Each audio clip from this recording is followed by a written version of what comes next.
Yes, we'll be back from the break, and of course, heading into the last minutes of the show. Smart Means Business, Andrew Barreja here with Masi Katsume, and the issue of the digital plates in here as we are summing this up. But still, just to remind you that the markets on the Zabo platform are already on Starting 92 hash is simply the code for you to be a participant. And with these markets, you will be in position to actually buy government bonds and securities for a fee of just 15,000 Uganda shillings.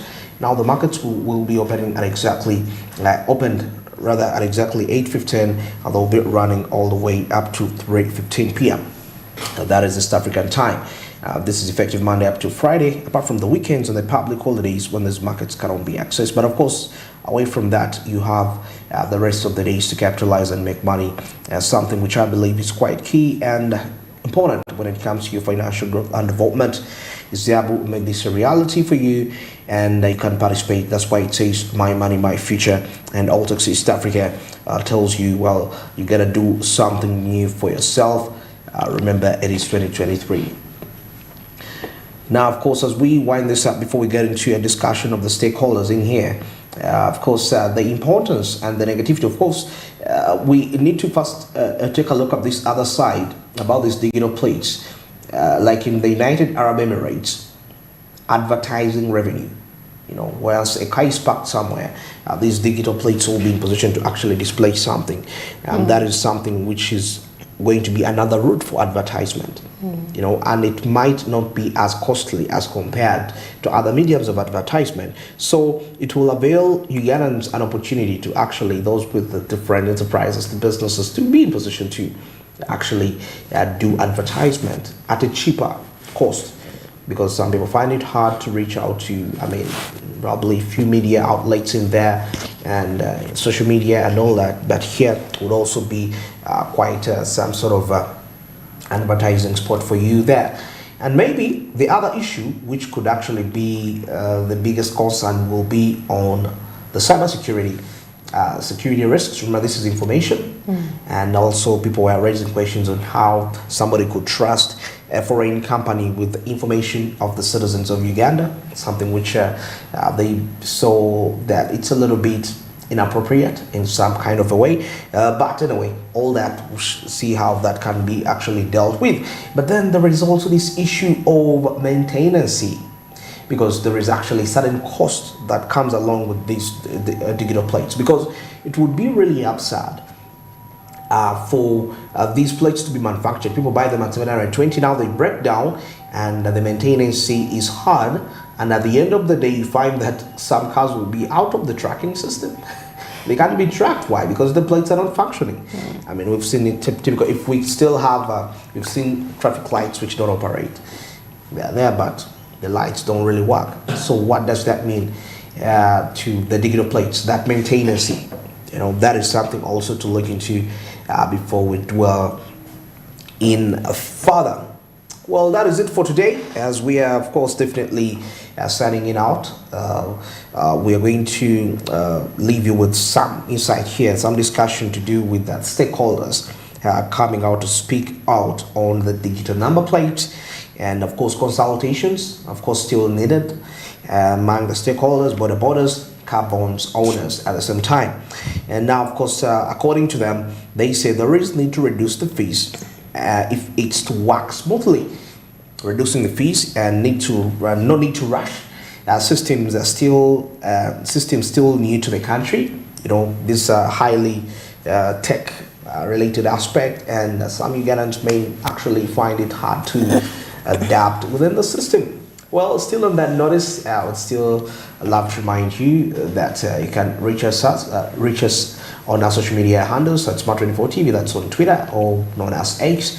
Smart24TV, that's official, that's on Facebook, and Smart24TV Live on YouTube. You'll be in position to actually stream us at any part of the country you'll be at, and the world at the same time.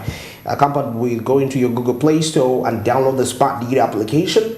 With this, you can still be in position to stream Smart24 TV. Of course, we largely appreciate from all the way we started, from our very morning call till this last hour, as we head into our business insight. Of course, as we sign out for now, the person in this discussion is known as Shubra Kasozi. That is from the E-Trade and Startup Association. Of course, an association that adds up all those people that we see stakeholders such as border borders, car bonds, and so many more. She's going to be airing out what she really thinks of this initiative. Well, from the entire Smart Means business team, I wish you quite a great day, and of course we shall link up again tomorrow for further business related insights. Stick around.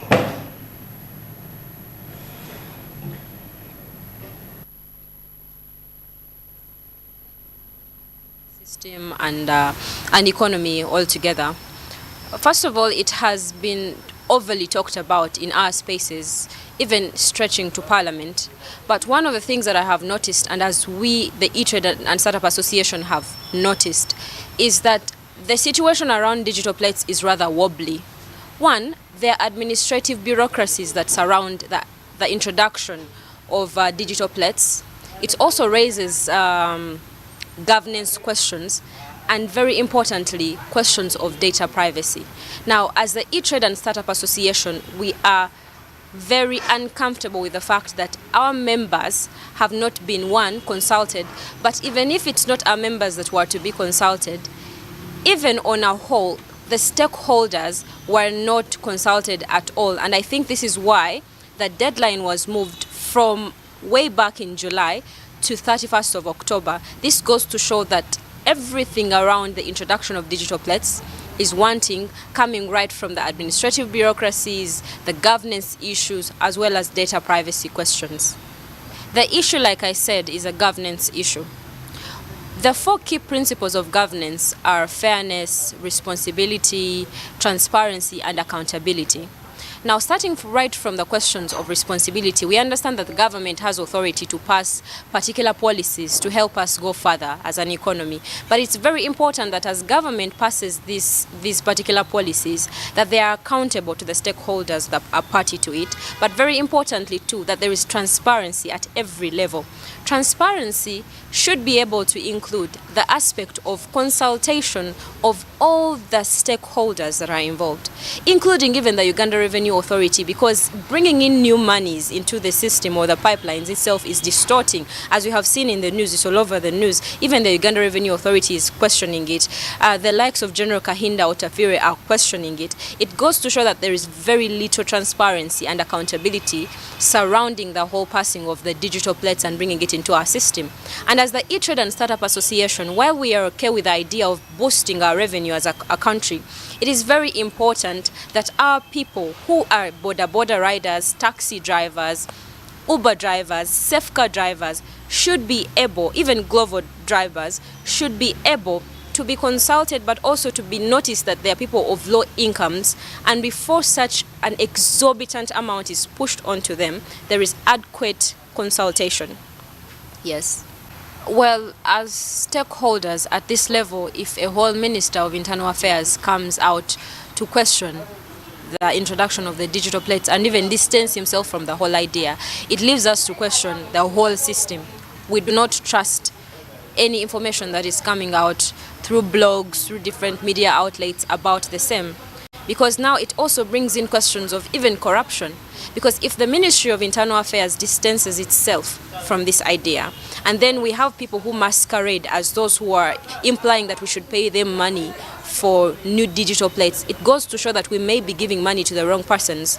That is why it's very important for us to even examine the company that is bringing in the digital plates. I think you're well aware that the news have even shown us that the Russian company that was initially indicated as the company that was going to introduce them was checked and it was non-existent. At least conspiracy has it that it was non-existent. So it's very important that the procurement measures are taken. There is a process for public procurement, because these are matters not just of concern to those who are making money, but it's a national concern that involves even the wananchi, the border rider. And for us as stakeholders, we are very keen to notice that our people, the stakeholders, companies such as Uber, Safecar, Glovo, Safe Border, are suffering because of the fact that there is little transparency, there is little accountability, and altogether it's just marred by confusion. The question of how ready we are to comply with government policy should be answered in the affirmative. that we want to comply with government policy with immediate effect. However, we are not willing to work with a system that is not straight. Now, we should know that some countries have already undertaken such policies. For example, California. California adopted the idea of digital plates. But for it to happen, a pilot project was undertaken for 2 years. Now, we have a country that in itself has its own issues. We are in an economy that in itself is uncertain, but they want to just introduce digital plates and have us today hear that digital plates have come on board, and just around the corner in October, they are operational. But they don't think about the fact that we have to adjust, because there's so much to be adjusted, not just in companies, because as institutions we have to administratively adjust. Government institutions also have to adjust, such as the URA, yeah? But even our wananchi, the border rider, needs to adjust. He's going to ask himself a question: is it worth it for me to stay in this business, for me to pay 735,000? Yeah? Do I even have the 735,000? Questions of implementation also arise. Because now remember that before you alter your number plate, you have to go to a licensing officer, an authorized licensing officer. There is a lot of bureaucracy around there, because even the schedule does not talk about who exactly you go to. Yeah, the format of the application that you make to alter your digital plates is not also certain. So while this sounds very nice for our revenues, it is utterly problematic. And as the E-Trade and Startup Association, on behalf of our members, we are not ready to ride with it unless government does the right things, such as consultation, looks into aspects of fairness and justice before they introduce figures that are too exorbitant for the wananchi, and so many other things that as a E-Trade and Startup Association we have put ourselves out there to say on different platforms. The figures go to show the lack of expertise we have as a country. Yeah? Many of us have pointed out the fact that Bubu has totally been ignored in this whole endeavor. Because if they are choosing a Russian company or some company from any country other than Uganda, the government is implicitly telling us that we don't have the expertise, neither do we have any company that can foster a digital plate system. But also very importantly, the fact that the country is taking off 15% in terms of revenue goes to emphasize the repatriation problem we have as a country. So again, while it's a very good endeavor, a very good effort, it's very key to note that maybe the government did not go around to even do research around Uganda to find out if there are companies that are able to actually do this thing that they want to introduce into our systems. But also going specifically to the figures that are being introduced, I think it's a bit dreamy on the part of government to think that they're going to get the figures that they anticipate. I'll give you an example. A border rider who is used to paying 127,000 approximately for a digital plate, for you to wake up and you tell him that he's going to pay 700 and something thousand for that digital plate, if initially it was a problem for him to buy the one of 125, what makes you think that he's going to wake up and pay that money? Ideally, it means that they are discouraging the entry of new border riders into the market, but also they are pushing out the already existent border riders. So we need to understand the agenda. Is the agenda to push out border riders, or is the agenda to encourage border riders to keep riding amidst protection from the government? Because it's their duty to provide security to us as citizens, but is it at the cost of our livelihood as citizens? Yes, so as the E-Trade and Startup Association, we want to say that government should kindly make reference to very important governance principles before they introduce any policy into our market, most especially that is going to affect E-Trade. It's important that one, government takes notice of fairness. Fairness should imply equitable measures, not just equal measures, in the aspect that a border rider should not pay the same amount as an Uber driver or a Safecar driver. That is not equitable, it's not fair, it's not just in any manner. Very importantly too, accountability measures should be undertaken and transparency, because they move together. As a country, we have moved ahead in the aspect of fighting and battling corruption. So if we want to emphasize and bring into the market and the system measures of collection of money, then it's very important that from stage one, everything is known to the public. And we appreciate media for taking up spaces to ensure that we know what's going on. Accountability as well as transparency, but very importantly, let them take responsibility for the different loopholes that we are identifying as a sector in their policies. We have seen government listen to us before. Now we hope that government continues to listen to us and let us prosper together without having the wananchi suffer and pushing out companies essentially from the market. Thank you.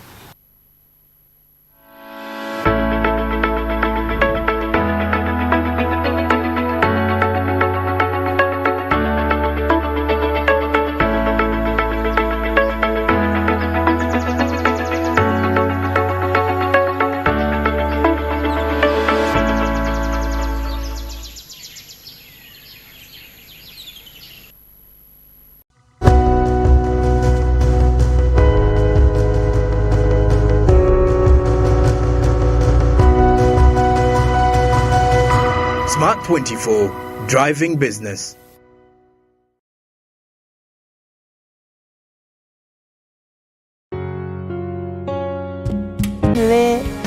In 3 enterprises.